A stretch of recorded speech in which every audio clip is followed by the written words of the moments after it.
जनसुराज के सूत्रधार प्रशांत किशोर ने बिहार में लोगों के वोटिंग पैटर्न के बारे में बताया। प्रशांत किशोर ने कहा कि मेरी 15-20 साल की जो समझ रही है, उसी के आधार पर बिहार का अध्ययन कर हमने पाया कि बिहार के लोग जिन समस्याओं बदहाली से जूझ रहे हैं उस पर वोट नहीं करते हैं। 5 वर्ष लोग शिक्षा, भ्रष्टाचार, बेरोजगारी, नाली गली की बात करते हैं, लेकिन जब वोट देने का समय आता है तो मूलतः 4 वजहों पर ही बीते 30-32 साल से वोट दे रहे हैं। पहला है जाति के आधार पर वोट करना, लेकिन ये भी सच्चाई नहीं है कि बिहार में हर आदमी जाति के नाम पर ही वोट देता है, क्योंकि बिहार में अगर हर आदमी जाति के नाम पर वोट करता तो मोदी जी को वोट क्यों मिलता,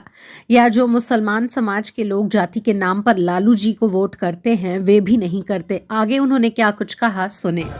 कि बिहार की सबसे बड़ी समस्या ये है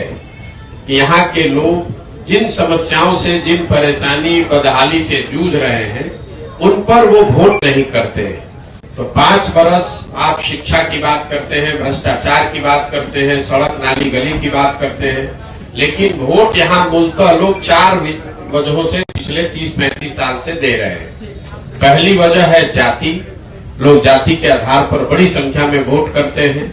लेकिन ये भी सच्चाई नहीं है कि बिहार में हर आदमी जाति पर ही वोट कर रहा है, क्योंकि अगर बिहार में हर व्यक्ति जाति पर ही वोट करता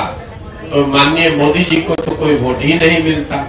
या जो मुसलमान समाज के लोग लालू जी को वोट करते हैं वो भी जाति पर वोट नहीं करते हैं।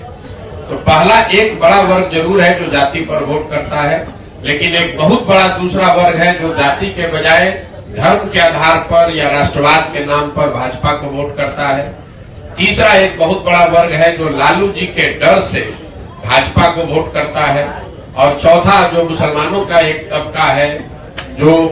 भाजपा के डर से लालू जी को वोट करता है। तो अगर आप बिहार के वोटिंग पैटर्न को देखेंगे तो इन्हीं 4 वजहों से करीब करीब 2/3 से ज्यादा लोग वोट करते हैं। जाति के नाम पर, धर्म के नाम पर, या लालू जी के डर से भाजपा को, भाजपा के डर से लालू जी को। तो लोगों को जाकर, पदयात्रा का जो पहला उद्देश्य इसी से जुड़ा हुआ है कि लोगों को जाकर ये बताया जाए कि अगर आपको अपनी जिंदगी, अपने बच्चों की जिंदगी सुधारनी है तो आपको कहीं न कहीं अपने बच्चों के लिए, अपने बच्चों के भविष्य के लिए वोट करना होगा।